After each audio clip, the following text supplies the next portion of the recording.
on the second level. Today's show we're going to talk about level 2 of my property here at the Triple B. There's actually 3 food plots along that level. They're actually about 40 feet up, 35, 40 feet up on this edge above the creek bottom. So like I always talk about, property's broad up into 5 different levels. Creek bottom and the 2 food plots, my parents' plot and the corn that I let the neighbor plant are in the bottom at the creek level. Second level here, we got a clover plot straight up above where we're actually standing right here where I park. It's really, the stand is probably only about 70 yards away, I would say.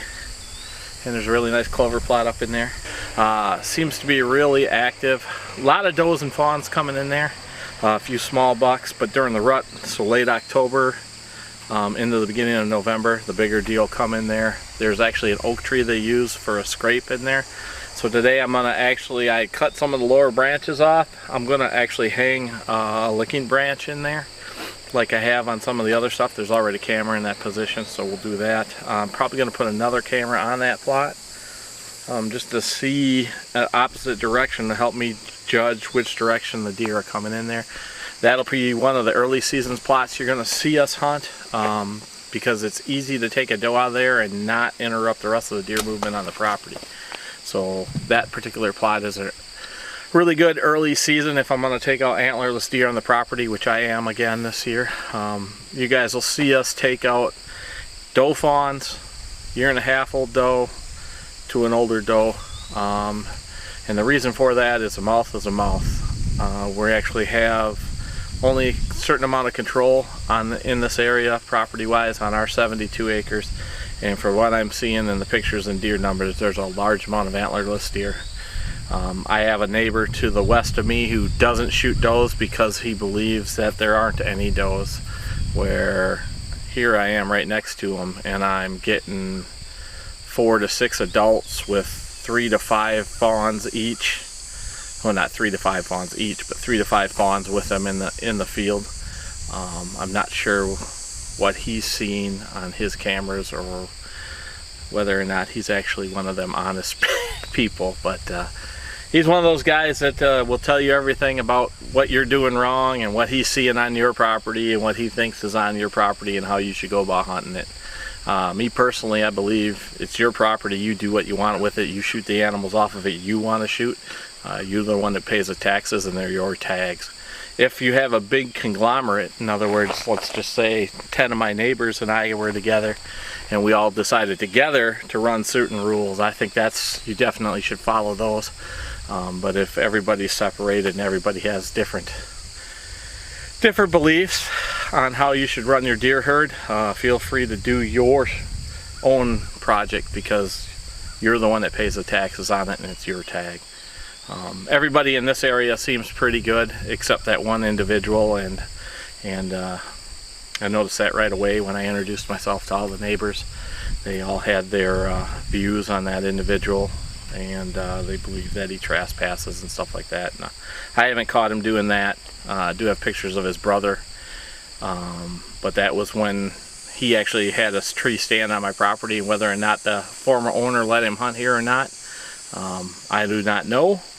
But he knew he didn't have permission, and he was cordial enough to actually, you know, come and get the stand, and stood in front of my cameras with his stand and pointed which direction he came from to let me know that he had retrieved his stand and taken it off the property, which I appreciate. So that is a good thing. Enough of that stuff, but we're going to get to the show. I'm going to talk about the second level of the property here. And then next week we'll move to the 3rd level, and then obviously the 4th and 5th.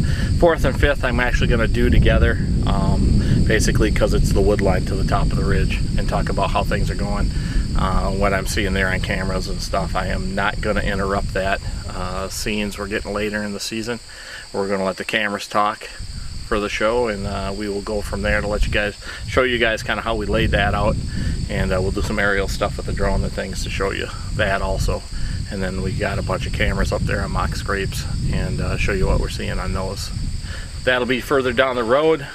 This week we're going to hit the 2nd level. So thanks for watching The Obsession. We'll talk to you guys at the end of the show.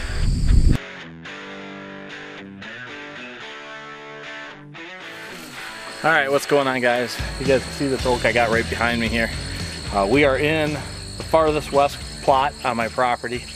It's a clover mix that I make myself, 4 different types of clovers in here, plus chicory. It's about 70 yards from where we park, and it's a kind of a staging area, especially for the antlerless deer early. A lot of does come up in here and spend some time in here. You can actually hear the car go by on the road, which is, I don't know, 120 yards maybe from here.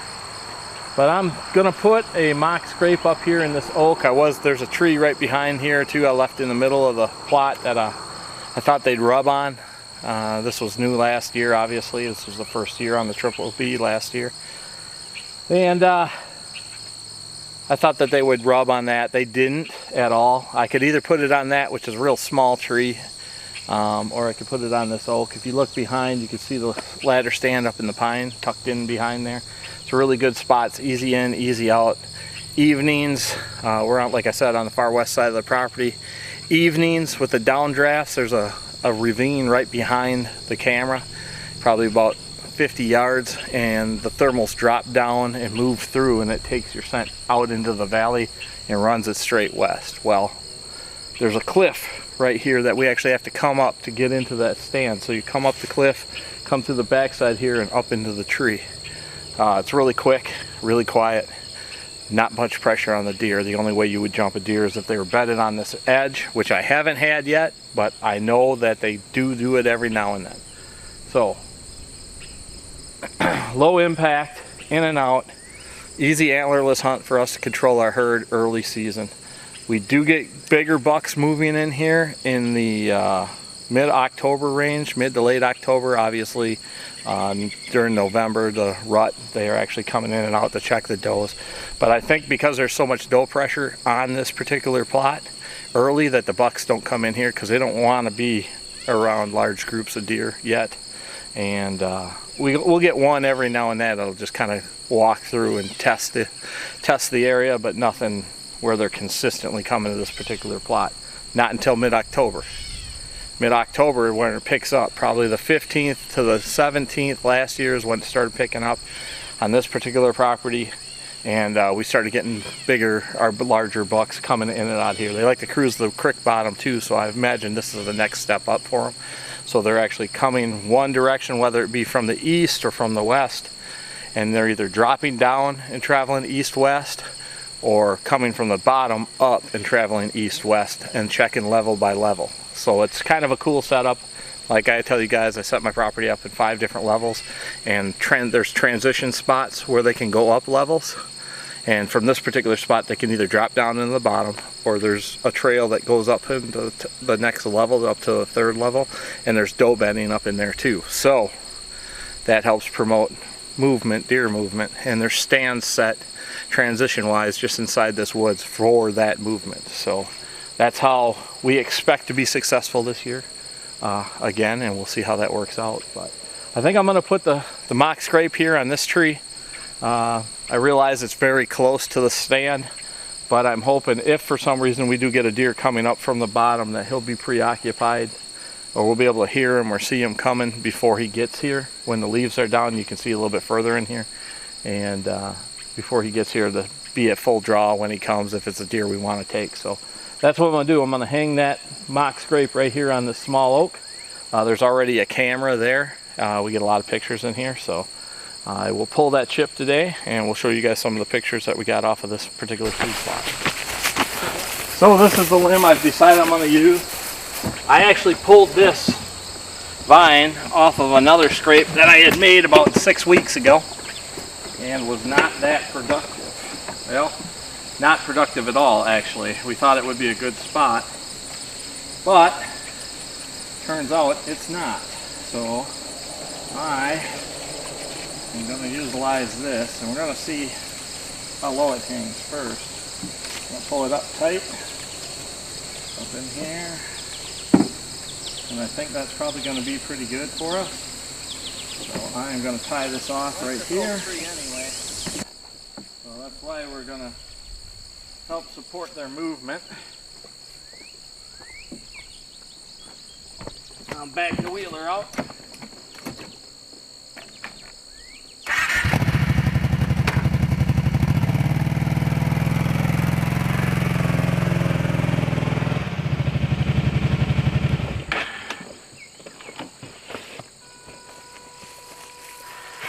Now you guys can see that this is basically my waist height. The fawns can come in here, the does can come in here, everything can come in here and utilize this scrape. I've got an infrared camera here. I may move that. I'll bring a blackout in here and hook him up today, and then move the infrared to where there's I've got another spot there. There's a blackout that will probably be better utilized in this particular spot because the camera is so close. We don't want them looking directly at the camera. That, or I might just turn it a little bit. It is up about 6 feet, and we'll attempt to see how that works, to see if the does start noticing, which we can check next week. But right now, that's what we're looking at. Looks good to me. Tree stand right up behind here. This should be a productive spot again, and like I said, we'll come in here day one and start shooting does. So first doe I shoot this year, Londiegers, full animal. Should be giving me about 40 to 50 pounds of Londieger. So that's a good thing. Meat sticks, baby, meat sticks.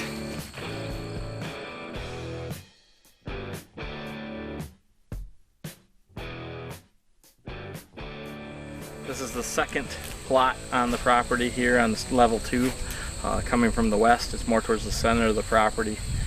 There's actually a mock scrape probably about 70 or 80 yards to my west that helps promote deer movement on this particular level. It's also a transition where they drop down, so just below that there's actually a ladder stand, and from that ladder stand you can cover a mock scrape up on top on level 2 and a mock scrape down below on level 1, using that point as structure. They like to either come around the bottom and come through the bottom to check the bottom, or they come from the top down and they check the second level here and drop down just past us, probably about 75, well, not even 50 yards away, because 75 to 80 yards away is where plot 3 starts on the second level, which is corn and brassicas, and we'll show you guys that next. This is all clover, same clover mix that I use, the 4 clovers that I use with chicory.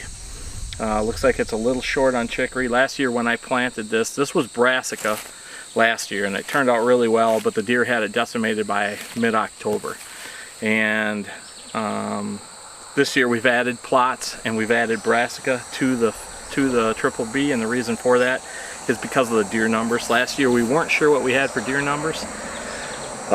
They were a little bit higher, and I thought, which is fine, because the property can hold that and the local area can hold that, but this will help promote the movement here with the numbers. Last year we had a lot of deer on the property, so the brassicas were decimated by mid-October, and we had the bulbs in here, which they came in and dug later, but not until about November. So this plot had also, I had some rye in there, some winter rye, so they were also coming in and out of here. Some of my bigger deer were in here. Gigantus was in here.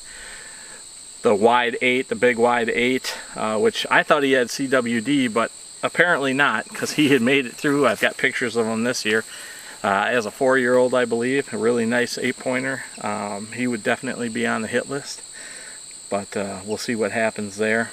Hopefully Gigantus comes back. I know he made it through because the neighbors found the sheds, and Twin Towers, and either one of those 2 deer are number 1 and 2 on my hit list for myself here on the Triple B. But there's a ladder stand right behind us. You can see the tree right here. I am actually going to put a mock scrape in here, and I pulled one of my vines from up on level 3.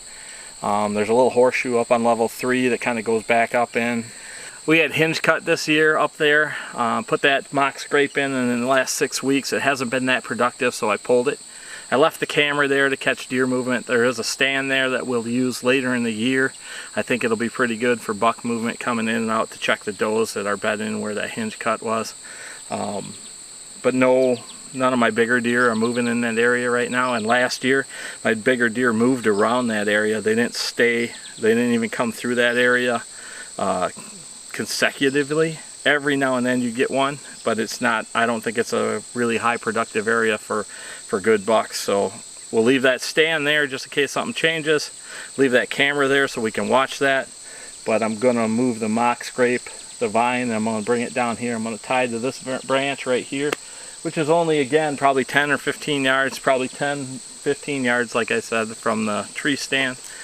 We've got another tree up here to the southwest that I'm actually going to probably put a lock on in for hunting up above this year, so that'd probably be a fairly good morning spot, because you can watch the deer move down below you, come through here, and it may come out of the ravine and out these pines. There's some really good trails that drop down into this plot that the bucks probably will use also. So that's why I'm going to put a stand there, but we're going to tie this vine in, and this spot should be productive again if you get a chance to probably sit here in the right time of year. I'm saying probably mid-October again through the beginning of November. Depending on the cold front and the wind direction, this would probably be a pretty good spot to pick off. Alright, so again guys, you can see basically waist high. See the wheeler sitting here. This is, I'm going to call it 12 yards from the stand. I'm going to clip off some more of these leaves, these lower level stuff, so the deer want to rub on this and not that. I've actually had, you know, some of the bigger bucks will come in here, stand on their hind legs and rub on these. So I'll probably leave some of that there, but I'm going to clip off this lower one. And at that point, they'll probably use just this vine, and we should have pretty good scrape here. If they come from the east or they come from the west, that'll give us time to set up and draw. Once they get into this position and they're messing with it, we should have opportunities to take one out. Also, if they come from behind the camera off the ridge, so switching a level from the 3rd level down to the 2nd level, because this is actually behind these pines that you've seen on the pan shot, they actually physically have to transfer down here. They can't see from up above whether or not there's other deer in this plot, so they'll come down and search through here, and that gives us another opportunity and setup for the hunt and for the shot. So.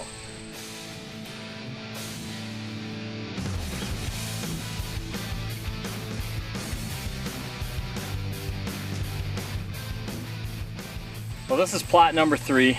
This is actually a really long plot. It's about 250 yards long, head straight down. You can see I have the corn L-shaped in this particular area with that pine hanging out down there. There's actually a mock scrape on that pine. And in the pine right up here behind me, there's actually a ladder stand I call the Iron Throne, because when you sit up in there, you kind of look over the entire bottom of my property here. You can see all the way down to the creek bottom. When the leaves are off, you'll actually be able to see deer moving if they're in the corn down in the bottom. So that'll be kind of neat, be able to call to them and get them up in here. But basically I made this inside corner, and I did this for a reason. So basically, we all know deer like to feed on inside corners. So basically I shrouded this with the corn, and I can also use it for my own personal movement. On the other side of the corn, there's actually a trail on the top edge of the hill, and then there's also an east-west trail in the bottom. Obviously I would probably not like to be in either one of those depending on wind direction and deer movement, but I put it up here so the deer physically have to drop down to the next level to get down into the bottom, or vice versa coming up. That way they can't see the deer in here, they have to move, transition, which gives us an opportunity to hunt them. So that's how that's all laid out, and that's why it's laid out like this. The other reason I used Roundup Ready corn is because it's the first year of this particular plot. Further down to the east is where I shot that 9-pointer last year. We'll show you guys that. That's an inside-outside corner. There's also beans and winter peas in there, and tillage radish. And then this is purple top turnip and tillage radish for the brassicas. You can see right here, I'm a little bit disappointed in myself on the grounds that I think I oversee this right area right here just a little bit, but we'll see how it ends up coming. I am going to, not this week, maybe not next week, depending on the weather. The first weekend of September is when I'd actually like to come in here and put urea on this to help boost it. We're going to keep an eye on it really close. I'll be back next week to keep an eye on this after we get some more rain. It's all coming up really good, and I'm happy with that, happy with the germination, but disappointed in myself that I must have overlapped right here. You can see where it's really green, and that can be an issue. We'll see what happens with that. We'll move forward from there. And any of the open spaces in this particular plot, I will oversee the first weekend of September with winter rye. I'll come in here with 50 pounds per acre of winter rye on those spots, and I will seed that in. and that green growth will help come up. The deer like to eat it also. I use winter rye just because it is such a hardy plant. A lot of people like winter wheat, and that's fine. I've used that before also, but winter rye seems to, in this particular area, bring the deer in a little bit more. So, excuse me. So this plot right here, this little corner right here, like I said, we'll be able to hunt out of the iron throne. It's 22 yards to the mock scrape, inside corner hunt. East-west movement again. You will get some north-south movement. They're right behind where the camera is one of the entrances that we use to get up to an apple orchard, which is really only about 40 yards up above, and that's level 3. There's 2 plots in level 3. We'll show that to you guys next week. But I took one of my clover plots and converted it to a small apple orchard, put 12 different apple trees in there, 4 different types, and a pear tree, 2 pear trees also in there. And I will expand that next spring also, but it's surrounded by clover. That's where you've seen Bob Top last year have his experience with twin towers. We called them off the ridge and came down, and it was right in front of the stand, and Bob chose not to shoot him, which I appreciate, by the way. So we're thinking this transition in here too is going to be really strong, and the reason for that is they've got all this cover for them to move back and forth. I've got a camera down around the corner that I've been getting a lot of deer movement east-west on, does and fawns and small bucks. I have had one really good buck right here on this mock scrape. Would have been the second day I put it in. I will check the cameras today again. I'll pull chips, and we will move forward from there.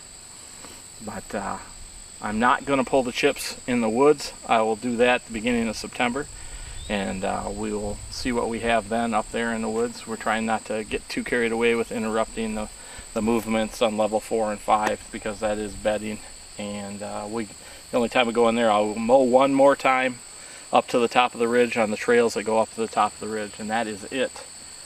So this is coming up decent. Disappointed in myself right here. Middle looks really good. I'm gonna walk over there and check that out. Everything is dying off like I wanted it to, so hopefully here in a few weeks we will have some really lush, tall, getting taller brassicas. If the rain continues, we're supposed to get rain tonight, which is going to be a good thing. We're supposed to get rain Monday and Tuesday of this week. That's good. If we continue to have constant rains, you know, it doesn't have to be a lot of rain, but constant moisture every 4 to 7 days, I think the plots are going to look really good. My corn just is really popping up. It's producing a lot of cobs. That's making me happy for late season. Those beans are going to be green late because we didn't put them in until 2 weeks ago. And that's just kind of a candy crop for the winter peas and stuff that are in there also. So we're going to go down and check that out next. But this is the east side of our biggest plot, number 3, on the second level of our property. So we're going to head right over there. I'm going to go up and around on the 4-wheeler. Don't want to mess up the property here, or mess up the brassicas. So we'll show you guys the other side here in a bit.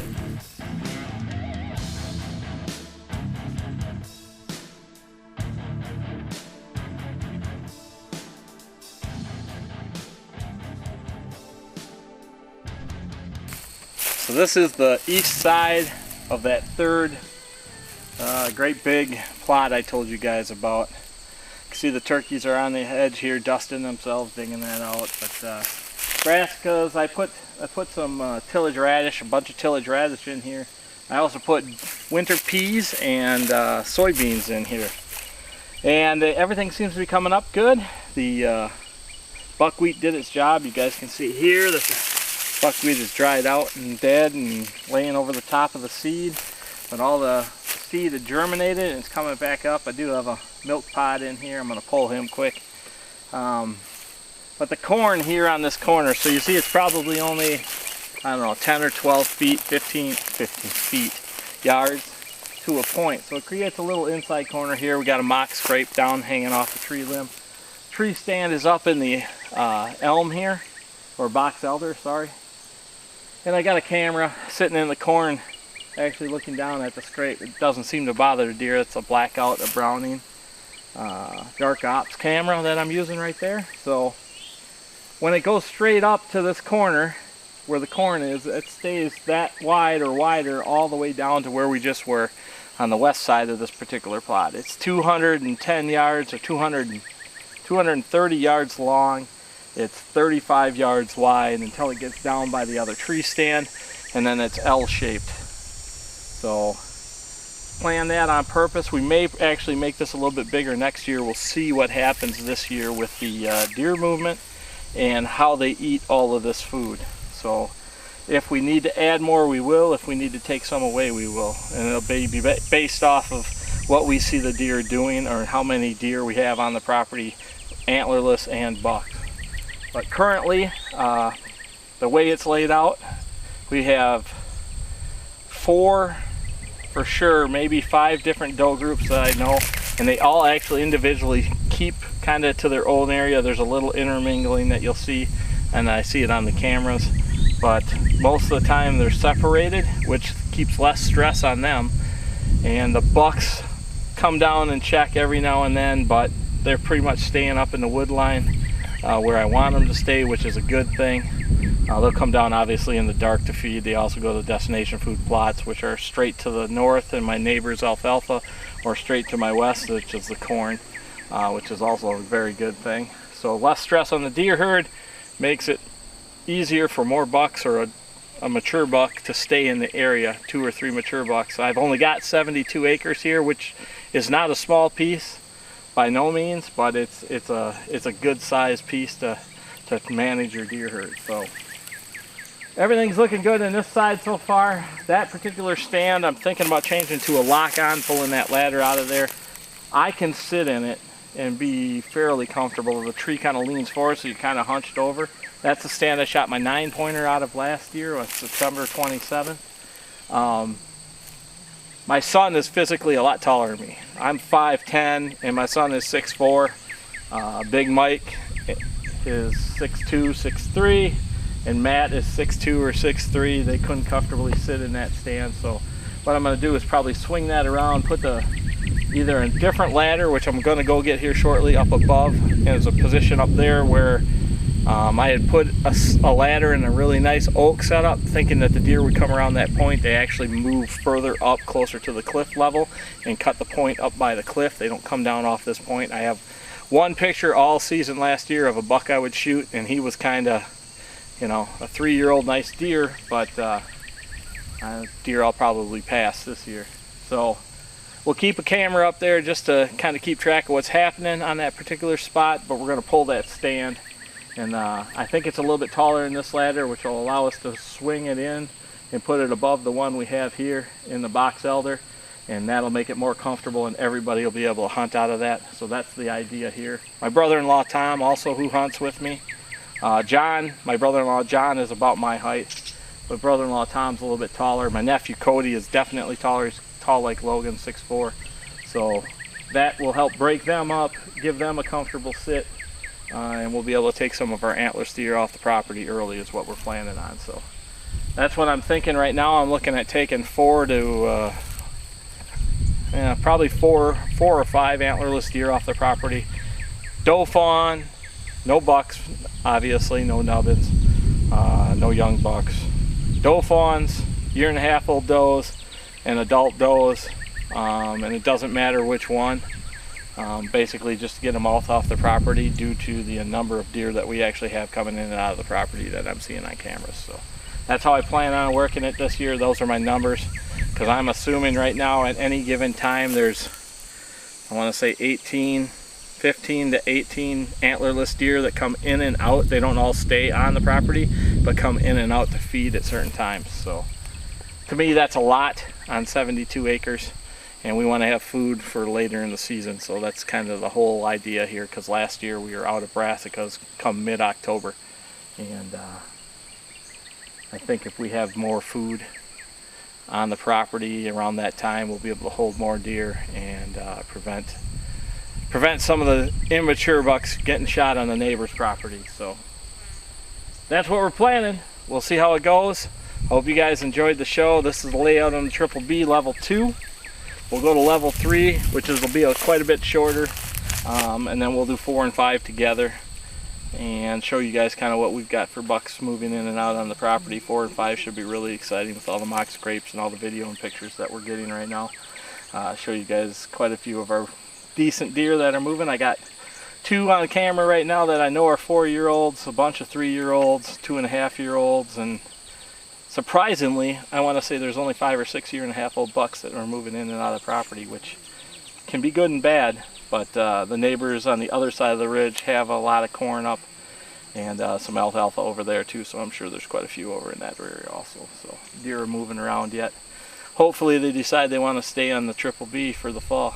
I know that the bigger bucks last year moved in late September, so stick around for the obsession. We appreciate you guys watching. It's been 16 years now we've been doing it for Rush Outdoors, and another 3 or 4 that we worked for Summit Tree Stands High Places, and we appreciate all you guys' support. If you could hit us up with a subscription here, we'd appreciate all of that.